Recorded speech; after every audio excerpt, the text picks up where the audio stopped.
నమస్కారం. APPSC group 1 మరియు group 2 ఈ రెండు పెద్ద లక్ష్యాలను ఒకేసారి సాధించాలని చూస్తున్నారా? అయితే దానికోసం ఒక ఖచ్చితమైన వ్యూహాత్మకమైన బ్లూప్రింట్ అవసరం.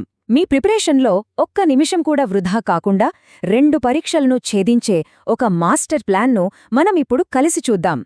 చాలామంది అభ్యర్థులను వేధించే ప్రశ్న ఇదే. ఒకవైపు గ్రూప్ 1, మరోవైపు గ్రూప్ 2. సిలబస్ చూస్తేనేమో సముద్రంలా ఉంటుంది. ఇలాంటి టైంలో ఎటు వెళ్లాలో తెలియక కాస్త గందరగోళంగా అనిపించడం చాలా సహజం. కాని కంగారు పడకండి, ఈ అయోమయాన్ని ఛేదించడానికి మన దగ్గర ఒక స్పష్టమైన వ్యూహముంది.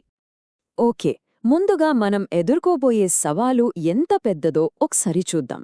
చూడండి, గ్రూప్ 1కి 240 మార్కులు, గ్రూప్ 2కి ఏకంగా 450 మార్కులు.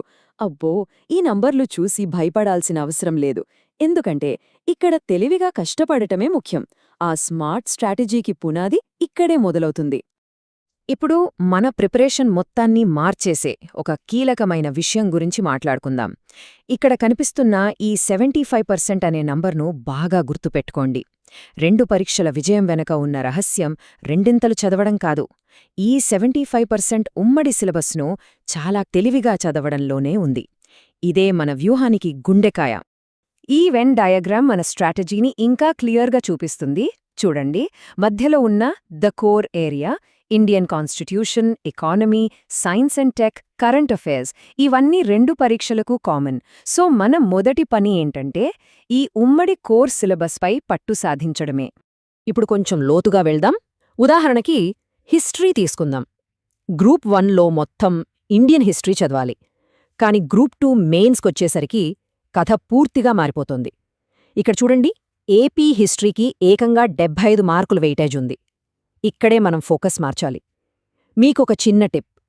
ఏపీ హిస్టరీ చదివేటప్పుడు శాతవాహనుల నుంచి రాష్ట్ర విభజన వరకు జరిగిన ముఖ్య సంఘటనలతో ఒక టైమ్ లైన్ చార్ట్ తయారుచేసి మీ స్టడీ టేబుల్ మీద పెట్టుకోండి.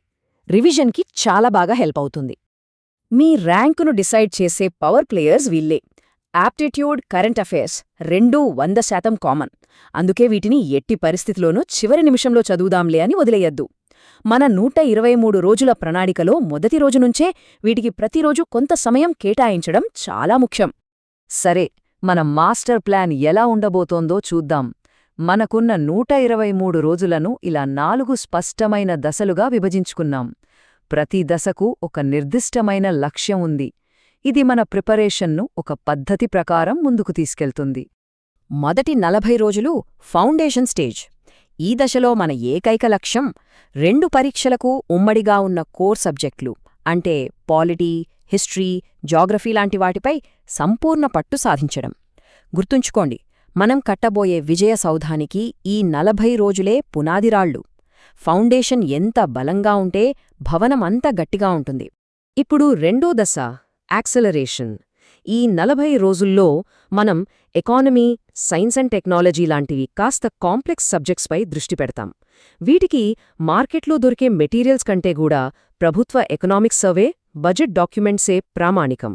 వాటిలోని డేటాను నేరుగా చదివి విశ్లేషించడం నేర్చుకుంటే మీరు ఖచ్చితంగా మిగతా వారికంటే ఒక అడుగు ముందుంటారు. ఓకే, 80 రోజులు గడిచాక ఇప్పుడు మనం ఒక వ్యూహాత్మకమైన నిర్ణయం తీసుకోవాలి.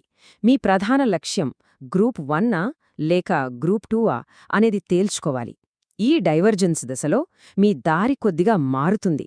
మీ ఫోకస్ గ్రూప్ 1 అయితే ఎథిక్స్, వరల్డ్ జాగ్రఫీ వంటి వాటిపై, అదే గ్రూప్ 2 అయితే ఏపీ హిస్టరీ, ఇండియన్ సొసైటీ వంటి వాటిపై ప్రత్యేకంగా దృష్టి పెట్టాల్సి ఉంటుంది. ఇక చివరిది అత్యంత కీలకమైనది, ద క్రూసిబుల్ ఫేజ్. ఈ చివరి 18 రోజుల్లో ఒక్క కొత్త విషయం కూడా చదవకూడదు.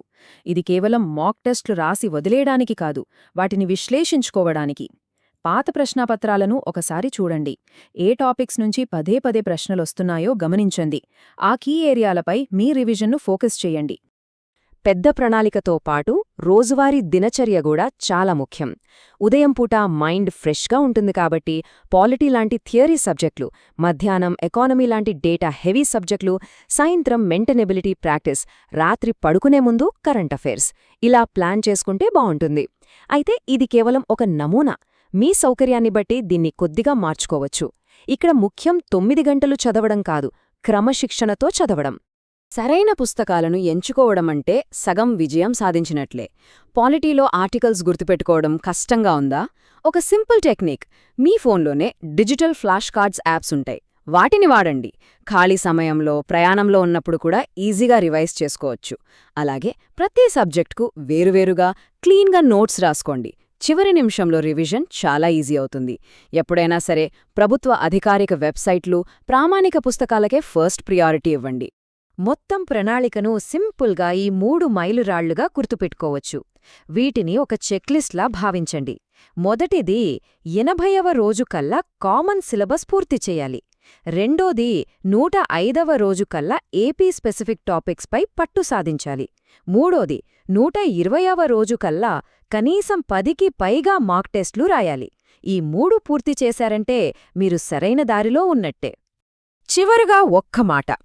సిలబస్ చూట్టానికి సముద్రంలా అనంతంగా అనిపించవచ్చు, కానీ దానికంటూ ఒక నిర్మాణం, ఒక పరిధి ఉంటుంది.